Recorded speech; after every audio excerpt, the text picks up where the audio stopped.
I don't think we have any announcements. So, okay, I'll kind of talk a little. Yep.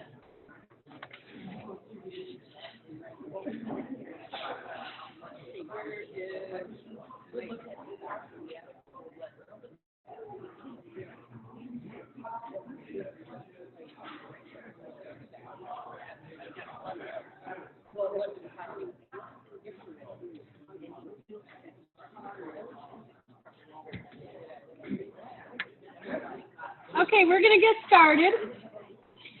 I want to welcome everybody to our Rotary Club. Looks like we got a great crowd here. We're going to kind of cut short the announcements and happy and sad dollars. So if you don't mind saving your happy and sad for next week, because we want to hear our speakers and we want to introduce our guests. So first up, I am going to turn the meeting over to Janice Milligan, who will do our Sergeant of Arms and everything else. So welcome, Janice. I'm going to give her a round of applause. Hi, everyone. So today's March 13th, and we're just 4 days away from St. Patrick's Day, as I'm sure that you all are aware. And last year, I went out drinking on St. Patrick's Day, so I took a bus home. That might not seem like a big deal to you guys, but I'd never driven a bus before. So, I never even got it.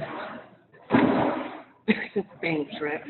So, no, in all seriousness, there's a couple different reasons why I particularly like St. Patrick's Day. First, I'm of Irish descent. With a name like Milligan, that's kind of hard to deny. So, and it's a mere 2 days away from another one of my favorite days, my birthday. So, March 19th, next Monday, I'll turn another year older. Everyone wears green on St. Patrick's Day, which is my favorite color. I wore it today to kind of celebrate.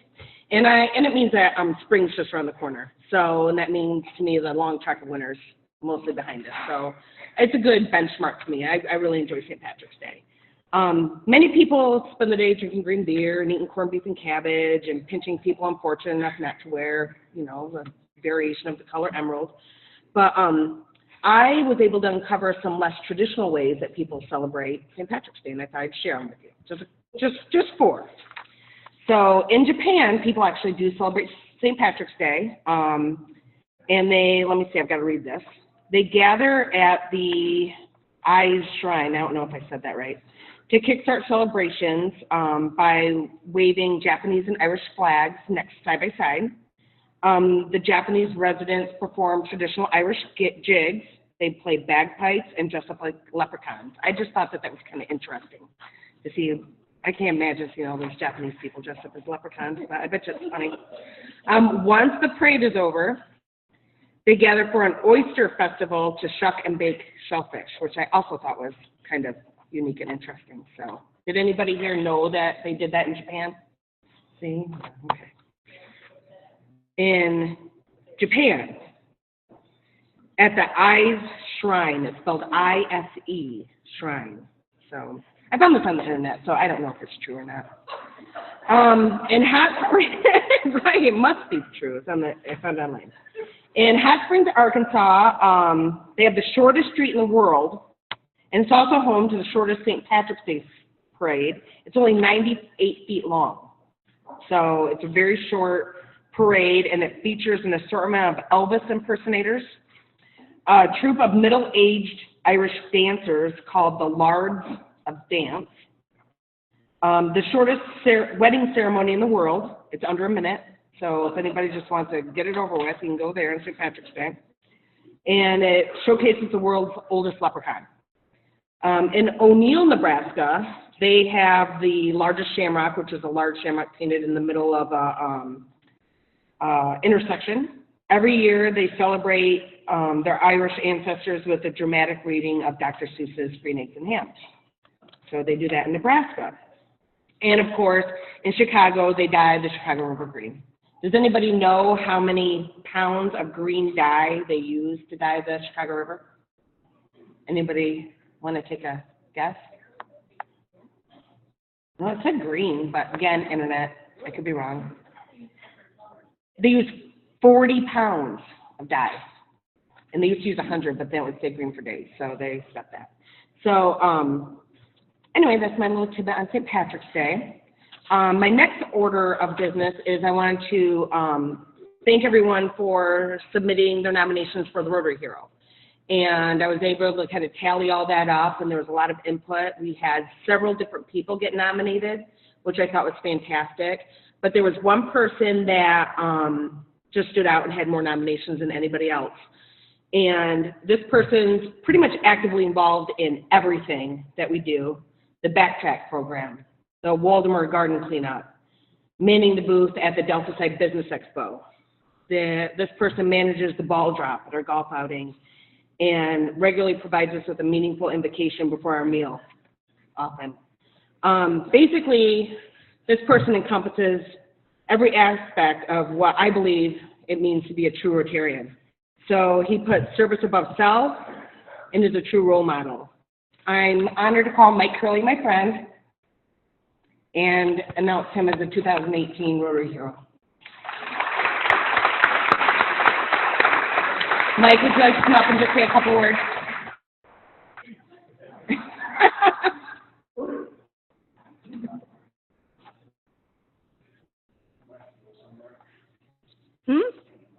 Yeah, you're going to have to go.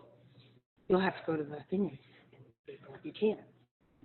Congratulations. Yeah, now I have to go to Grand Haven. Yeah, now you have to go to Grand Haven.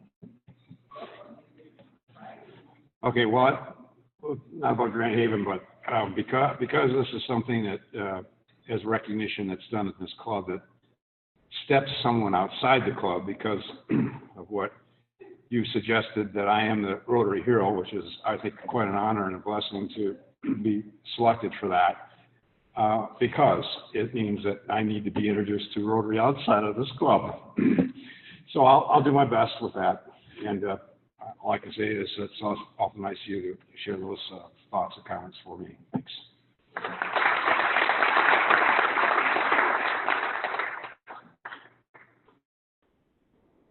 All right, Mike, you truly are hero material. And so Mike will be honored at the Saturday night dinner at the conference, the district conference, Grand Haven. I think it's April 17th. So we'll be providing the meal for his wife and himself. So if anyone else wants to come, we'll be there. Janice will be there. I'll be there. So it's a fun time with everybody. So next up, we will have our raffle. Rob Spagnola. $41 for the winner. We'll have our speaker, Mr. Staudt, ticket for us.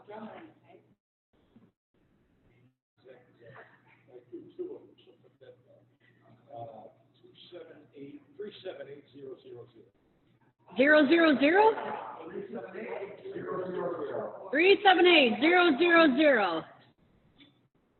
No one won? Calvin won. All right. Yeah, I think it's rigged. All right, I'm going to invite up Phil Beavers. He will take care of the rest of the program.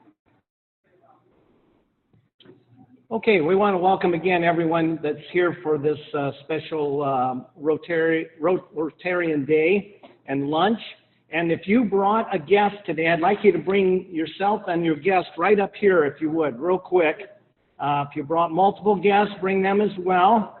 So if you brought a guest today, just real quick, come on up here. We'd like you to introduce them to the group using the microphone. And that way we'll know who our guests are today. Pat, you want to start, please? I will start. Yes, I have with me 4 guests. That's Brian Mills from Foster Swift. Yes. John Calabrese and Mike Calabrese from Control Systems Integrators, and Eric Anderson from Groton Heights GTT Solutions. They've just changed their name. So Eric is partners with me for Blue Cross Blue Shield, and Mike and John are clients of mine, and Brian I met at a chamber event. And so he's been trying to get here to a meeting for a number of weeks, and this one happened to work out perfect for him. So thank you guys for coming. Thank you. And Sharon's coming up, but before Sharon comes up, I'm going to give this gift certificate to Pat, because you can tell she brought the most guests today. And the membership committee is awarding her a gift certificate to Amazon for $25 for bringing the most guests. Thank you, Pat. All right.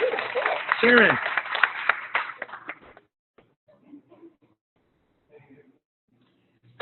I have with me today my son-in-law, David Nauer. He's an avid sports fan, and I know that he would really, really enjoy Tim Staudt, and I know everyone else will too. And David's heard me talk a lot about Rotary, so he wanted to be here, and I'm glad he is. Thanks, David.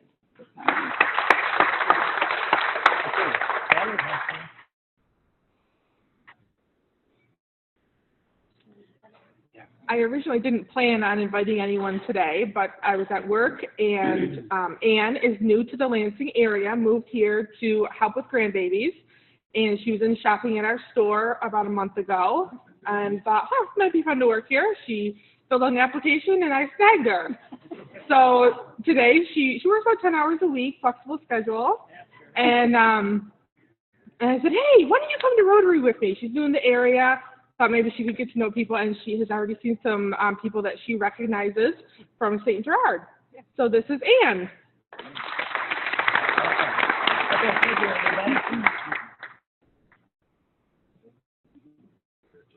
Very good. Thank you, everyone.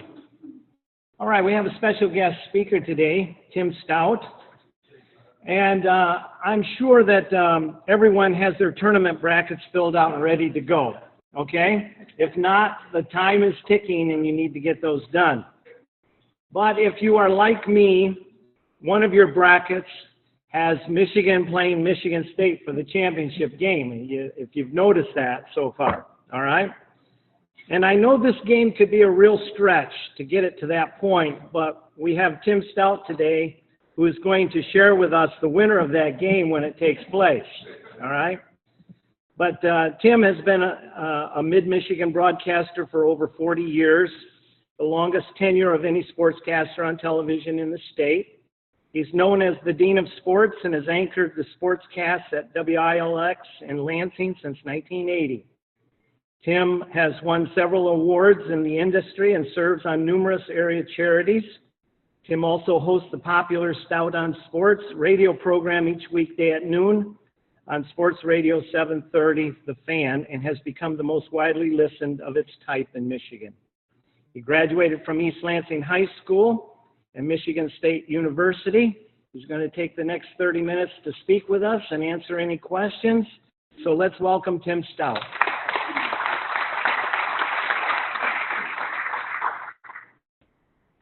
I don't know if I have 30 minutes that'll keep you guys all awake and all that. Mike, congratulations. Keep up the good work. Good job. Well, Calvin, you got the winning ticket? Remember that somewhere down the road. I was looking for your number in there, okay? I was looking for your number. I'm here because of Janice. She asked me to come a few months ago, and I have the highest regard for her and her business. You'd be amazed how much time I spend anymore with business people that used to be, most people think you spend your time with coaches and athletes, and you do. I spend more time with business people, frankly, because I learn a heck of a lot more, because business people are under the gun every single day. Business people can't operate necessarily like the government can.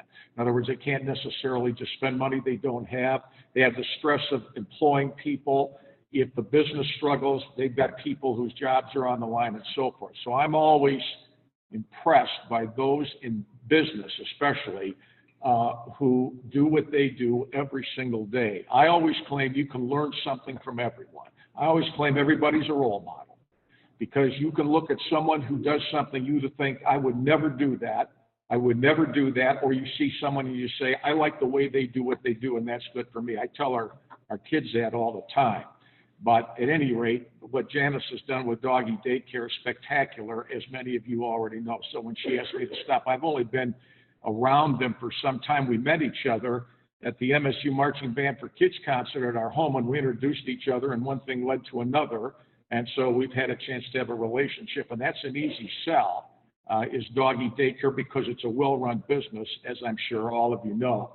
I probably ask to speak 25, 30 times a year, and I do as I can do it, service industry stuff. I got to give a high five to the Rotary over the Kiwanis, because the problem with Kiwanis is they want you to sing songs. And that's fine if you have three things. You've got to have a good piano player, you have to have a good piano, and you have to have good singers. So without throwing the Charlotte Kiwanis Club under the bus, I was down there, and they have a large group too. So you walk in, and the first thing you see is the songbook, and I figure, well, that's one or two. Oh no, we got like 6 songs, 8 songs, 10 songs. And I told those guys when I spoke, I said, you know, with all due respect, I can't sing a lick, and I might be the 3rd or 4th best singer that you got here today. And I think they were offended by that, to be perfectly honest with you.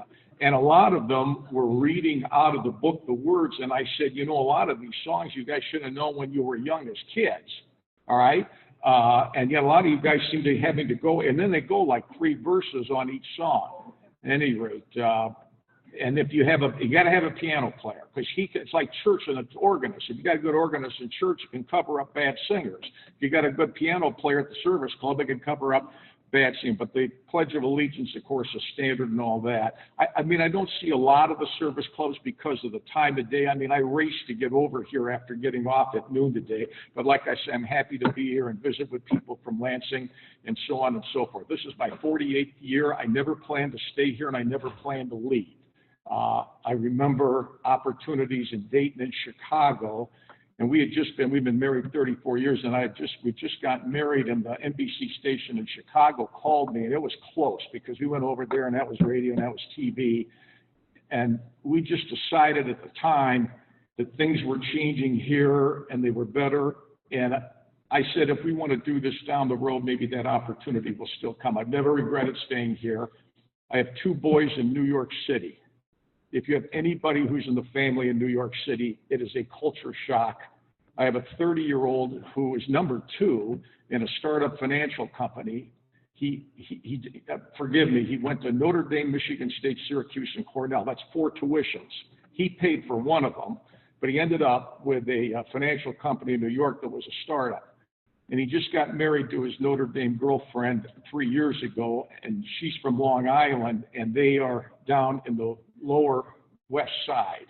If you saw, they're living in a place from here to that wall, from here over, for $3,100 a month, and the bathroom is like an airplane, and they like it. But when we stay there, things are a little tight. And then I have a 29-year-old. He's in the athletic department of Purdue University. When he went to school, he wanted his own identity. All our kids are Michigan State kids. I mean, they all are. But they wanted their own identity. So 2 of them went to Notre Dame. The youngest went to Notre Dame. His brother, they overlapped by 2 years. And the 29-year-old's at Purdue. He's in the athletic department there. But he's engaged.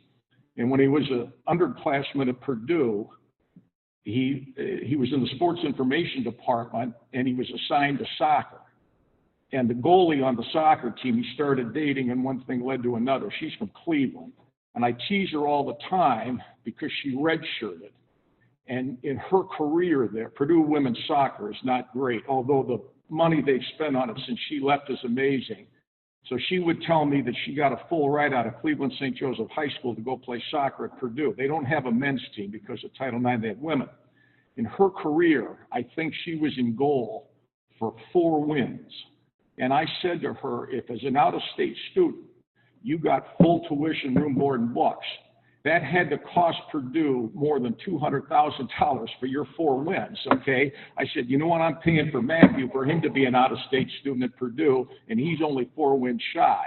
But they got together. She's a brilliant kid. She went to law school at Toledo, paid her own way, and she interned in Cleveland, her hometown, and she's number 2. She's a partner in the Cleveland firm. So now we have a problem because they've been commuting 5 hours back and forth between Cleveland and Purdue for 4 years now, and they're engaged. And so he's got to leave Purdue at some point so that they can be together in Cleveland because her job's too good a job. I probably spend more time with him more because he's in my line of work.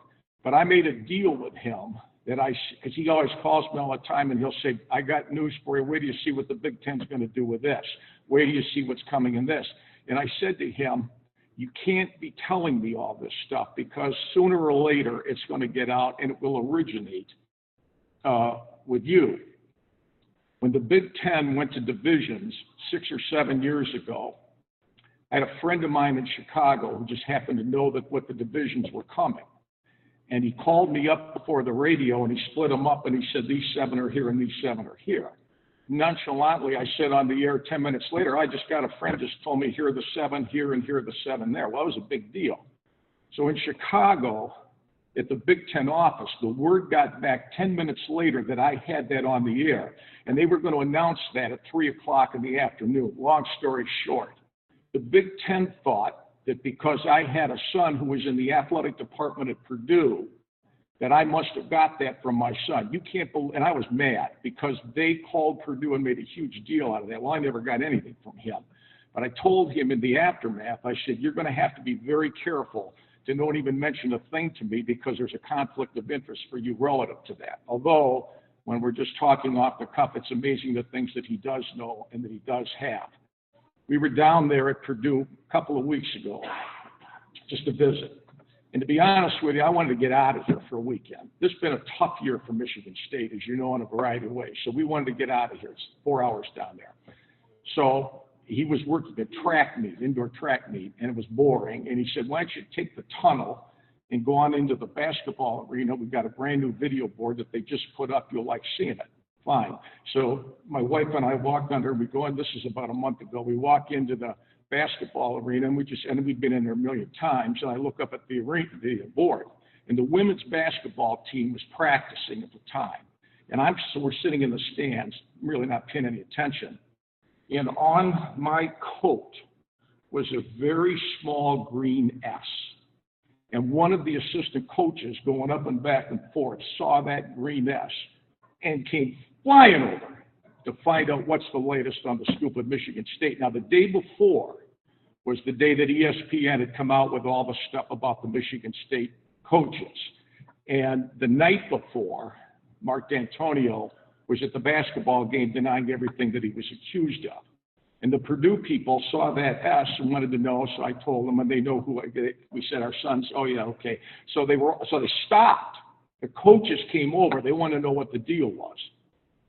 And before we left, the one coach said to me, the president of Purdue University has a meeting with the athletic department coming up on Monday because to avoid what Michigan State just went through and is going through, he wants to know every single doctor, trainer, nurse, anybody who is treating any one of our athletes, male or female.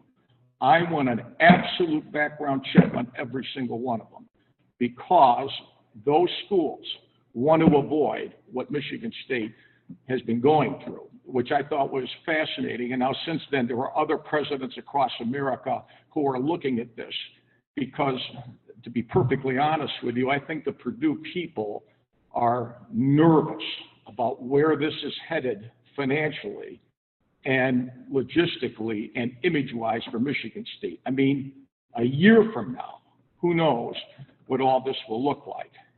I never thought in my 48 years I would have something like this to have to deal with, but it is what it is.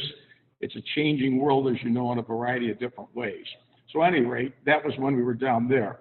My youngest is 27. He was just home for my birthday this last week. He lives by Times Square.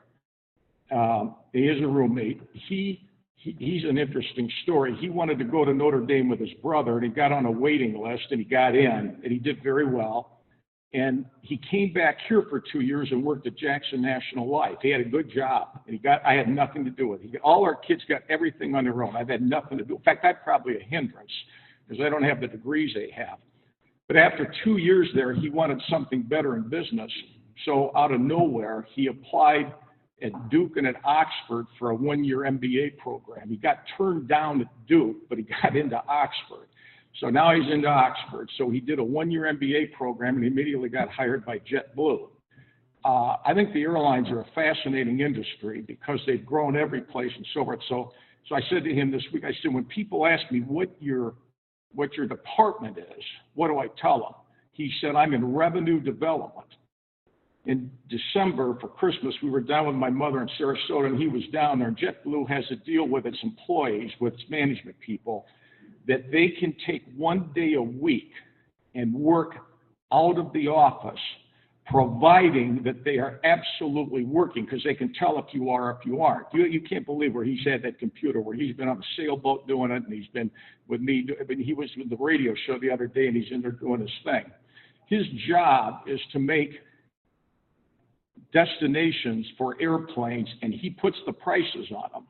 And so he's got his headset on, and he's saying to somebody, he says, our Austin to Fort Lauderdale flight in April, we can't sell that. Let's come up with a way that we can sell more tickets. So they'll adjust the price.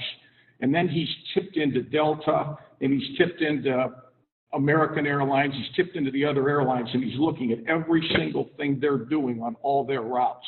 He's looking at Lansing, and he said, you know what, if you wanted to do this, you could do this, you could do this.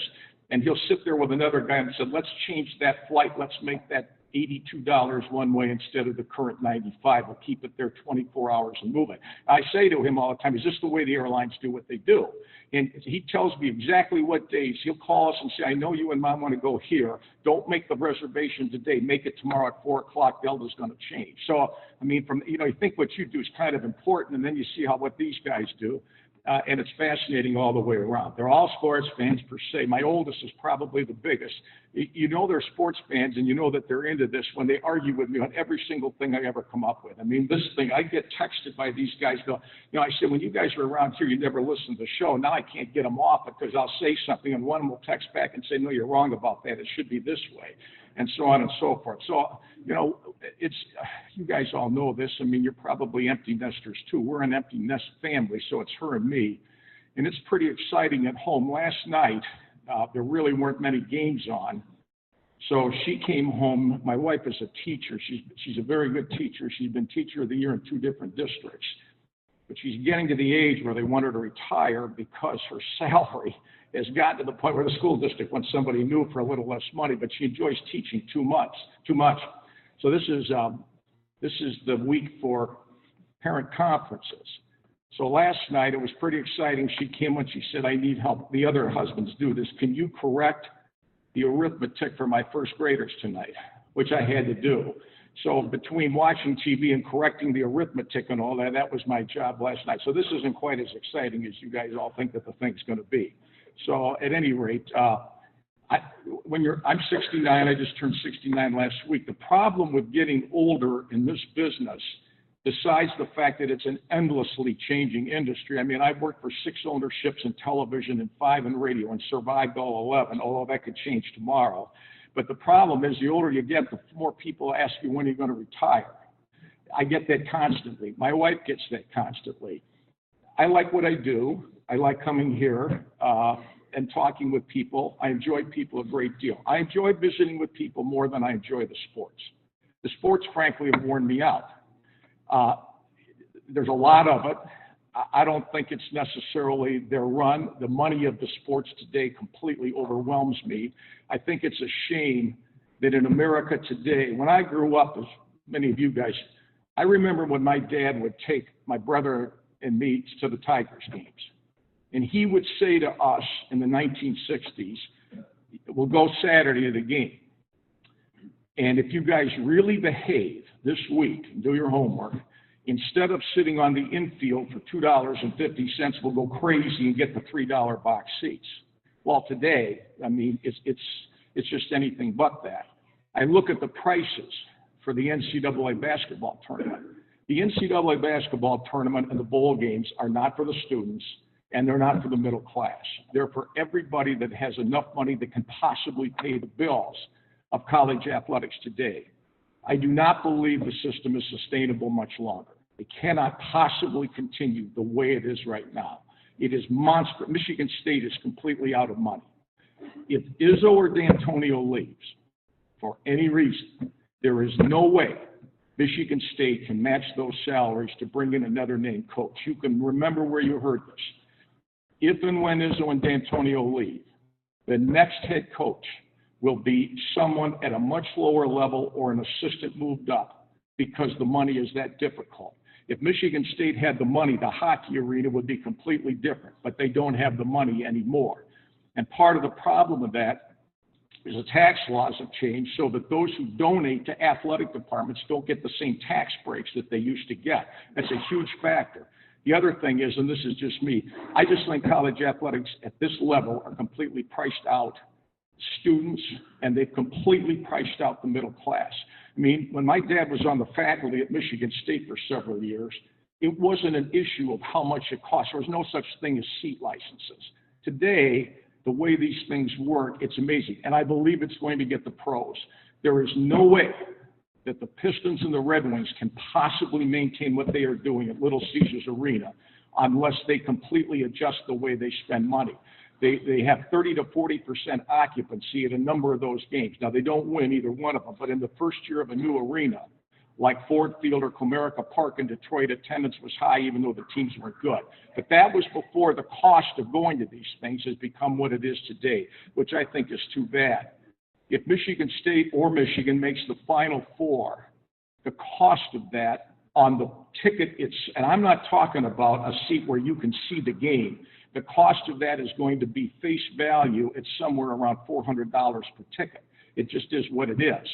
And I claim that simply because the cost of doing business the way they do it today, unlike business people here who have to figure out how to make their products and services so the consumer is going to pay to make it a profitable industry, the colleges have not figured out how to do that. The other thing is the students don't support this stuff nearly the way they used to. When I was in school, when you were in school, students went to a lot of these events. They don't go to this stuff anymore.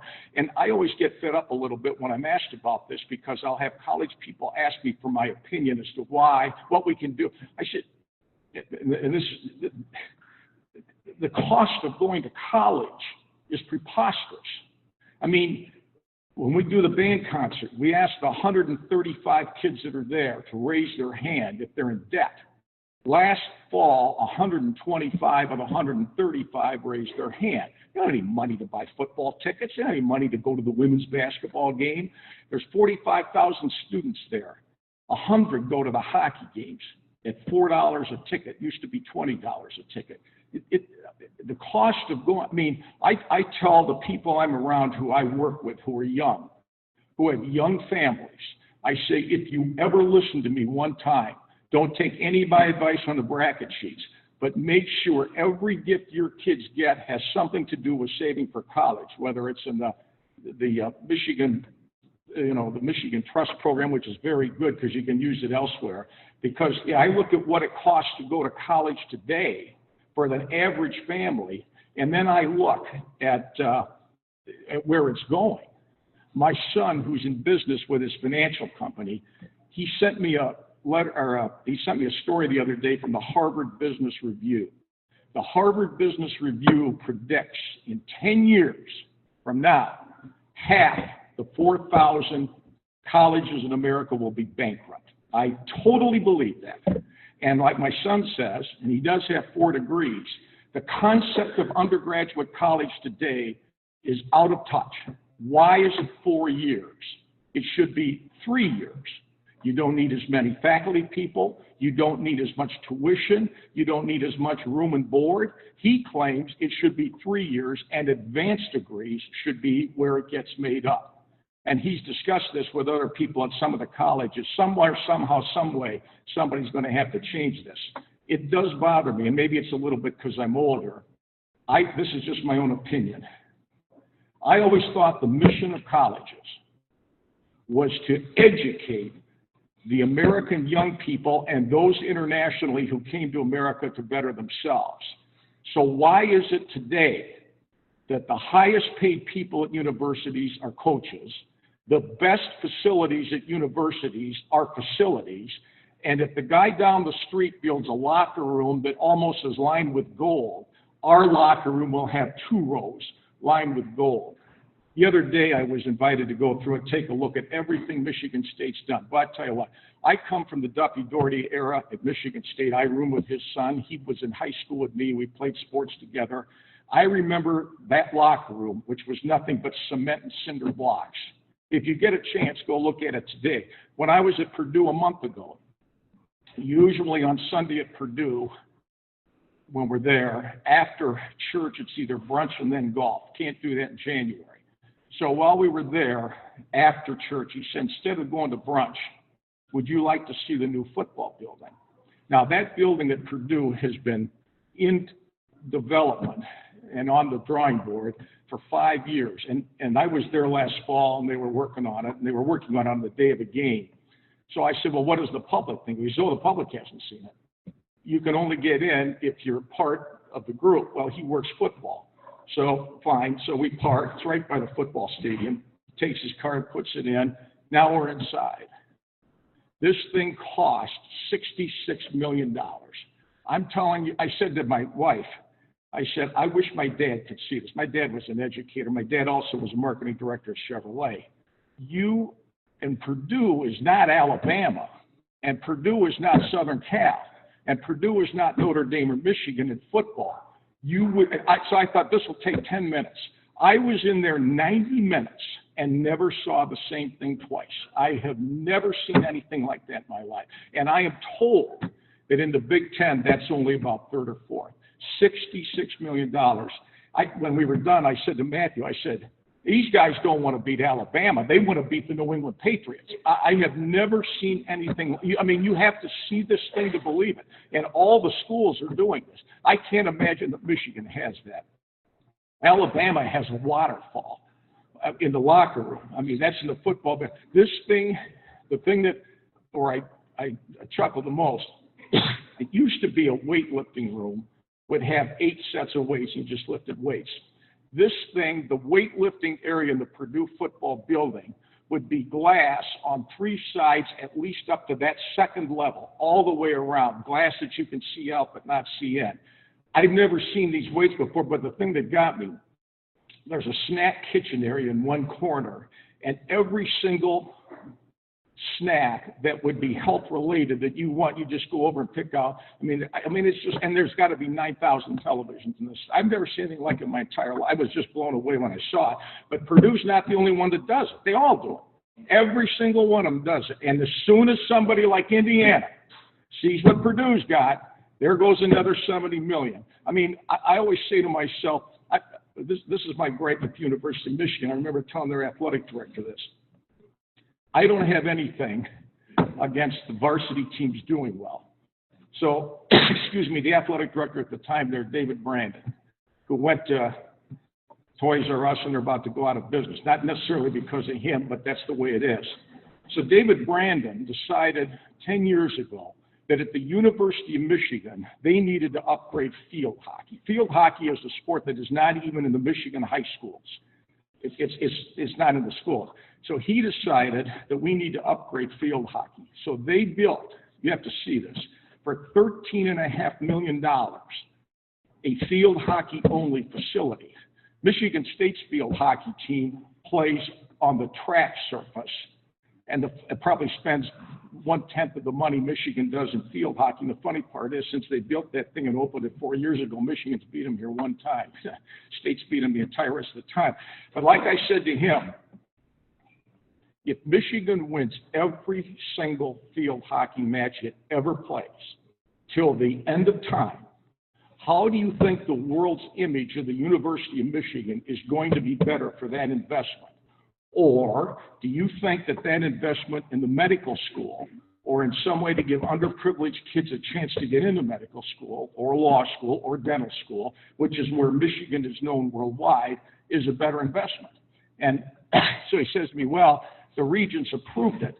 And what amazes me is any place, at any major school, do the trustees or the regents ever say, why are we spending this on this when it benefits the few people it does? Michigan State got a donor 4 years ago to put up $5 million for an indoor golf building. So they build it, and it's open. It is not open to the administration of the faculty. It is not open to the students. It's open, and it basically is an indoor thing with places to study. You can make a sandwich in there, and you can chip and putt. So I asked him, I said, so let me get this straight. So for $6.5 million, you've got a place where 14 kids, 7 male, 7 female, can chip and putt when it snows, and that makes Michigan State a better school. That doesn't make sense to me.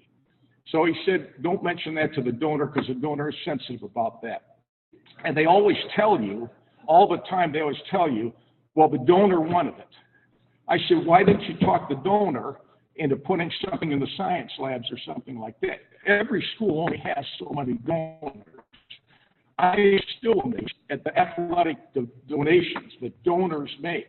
At Michigan State, on the lockers, in the practice locker room, for $75,000, you can have a little bronze thing that says this locker is sponsored by John Doe, which they can barely read, and they've sold like 68 out of 115 at $75,000 a piece.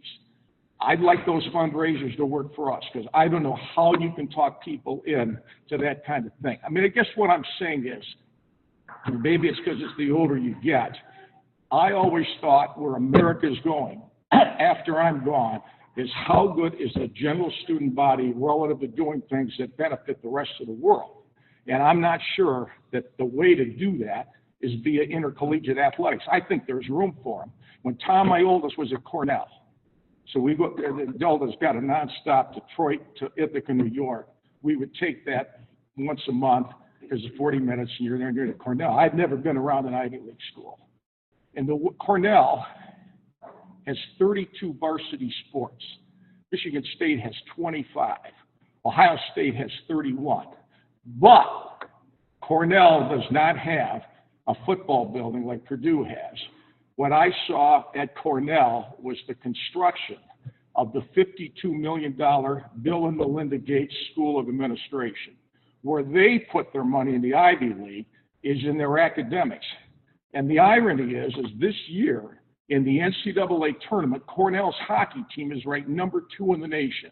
So you can do it if you know what they advertise and recruit based on you're going to get a degree in an Ivy League school at Cornell. They don't pay coaches $4 million. They don't fire them either. And most of the kids on the teams there, it's like a high school. If you want to be on a wrestling team, we got a varsity wrestling team. You will pay your way to get into Cornell to do it. Now, some of them do get some athletic aid, but they don't give athletic scholarships per se. In my opinion, American college athletics, if it went the Ivy League model, it would be so much more beneficial than what it is today. When you look at the budgets of $150 million a year that Michigan spends on athletics, you got to cover a lot of costs to cover $150 million a year. Of course, I think there's room for college athletics because it does tend to unite the alumni, but it doesn't unite the students because the students don't have any money. They're all in debt. Go ask the families how much it is in debt they are. And to me, unless or until that changes, as I say, the system is not sustainable. I don't mean for that to be all gloom and doom, because I was in a good mood when I didn't have to sing, because I'm not a good singer and all that. But at any rate, that's what I'm thinking 48 years into the mission. Other than the fact that you all should be commended for joining an organization like this that makes the community better. You all look out for each other. That's a big deal. The service clubs tend to do that. And moving forward, I hope young people get encouraged to join service clubs. That's the future of America. But in the changing times we live in, you know, who knows where this is going to go. I don't know if I've gone too long, but. Can we open it up for a question or two? If you got a question or two, Anybody sure. have a question real quick? Yes, sir.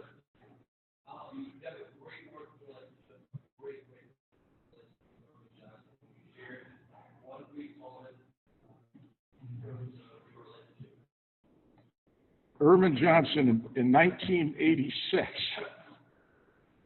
he said, I would really like you for Thanksgiving, me meaning the family, would like to have this was before the boys were born. So he said, could you come out? He was single. He said, would you come out at Thanksgiving and just spend the weekend? So, okay.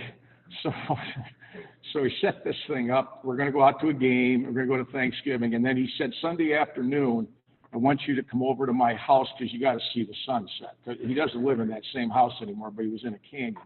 So we get out there. So, and we took another couple with us. So there's four of us. So we go over to we were in the Forum in those days in '86. So they're practicing. So my wife says, well, what are we doing about the tickets? So I said, well, you know, we're going right by the Forum. Let me pull in because they're practicing, so let me find out. So we pull in the security guy. I tell him the truth. I said, I'm here to pick up some tickets from Irvin Johnson. We're here for the game tomorrow night. And you don't think he's heard that 1,000 times. So he said, can you prove that? So I said, yeah, I mean, I can tell you where I'm from. So I pull out my driver's license. Well, that got his attention because we're from Lansing, Michigan. So just a minute. So the problem with that is that a lot of the Laker fans knew when the Lakers practiced, and they were waiting for autographs because this was in the heart of when Kareem's there and all the Lakers start. So here comes Irvin ambling up the tunnel, just like they have at the Breslin Center. And all these people out of nowhere just converge on him and a couple of the players. So he's yelling, get back, everybody get back, just get back. He said, I got friends here from Michigan. I got to take care of these guys. So then he says, what are you doing for dinner tomorrow night? And I said, Irvin, we're guests. He says, oh, I got that handled. So long story short, the next day's the game. So he comes up to us before, and we have good seats, not great, but they're good. So he says to me, what are you doing after the game? I said, we were going to go to your house. He said, okay, but you got to come in the locker room first because you got to meet all my teammates. So in the locker room, so we go down, and he gives us some pass. We go down there, Lakers won. We go down there, and the first guy waiting to get in is Rob Lowe, the movie actor. And then Jack Nicholson was in there. I told Irvin, I said, I really don't want to meet the teammates. I kind of like to meet the movie stars out. So at any rate, so that afternoon, this is such a Clark Griswold story. So he said, okay, I'll be home at 6.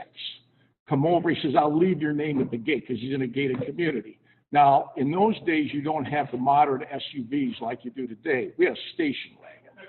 Now, if you see a station wagon pulling up at a gate to go in that community, so who are you here to see? I said, well, we're here to see Mr. John. Really?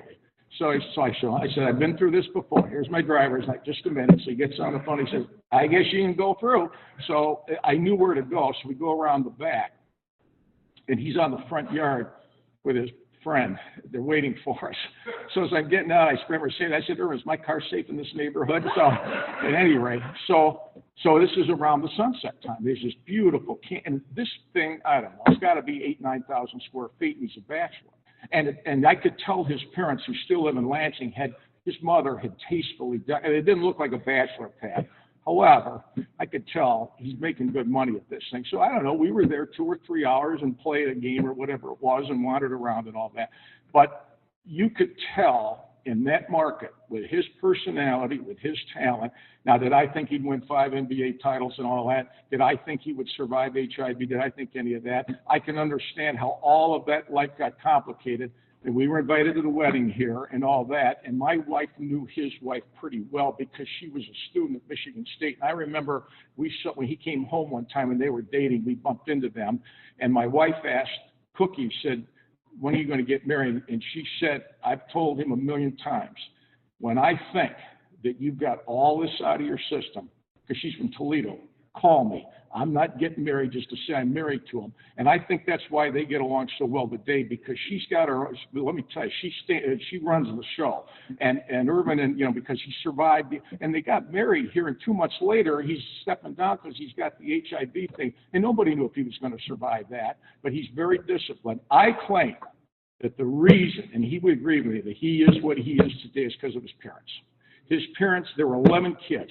At home, he's the same as number 2, number 5, number 7. Doesn't make any difference. And when you treat him the same, all the same, and his parents have no interest in publicity, zero.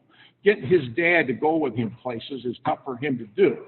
But, he's always, the reason he respects Lansing, Michigan, because he knows what his parents are. But I claim, if you have a famous kid, if you treat them the same as the others, you got a shot. And they did that. I mean, they are very well grounded. And that's why I think he likes coming back here and he respects Lansing. So, anyway, all right, good. Thank you, guys. You're welcome. Thank you very much. And Tim, Janice has a book here we'd like you to sign that goes into our backpacks for our kids, all right? I know Tim will be around just for a few minutes. And we welcome everybody again. And let's stand for our 4-way test right here, this banner. And let's say this together. The 4-way test of the things we think, say, or do. First, is it the truth? Second, is it fair? Third, and fourth. Thank you.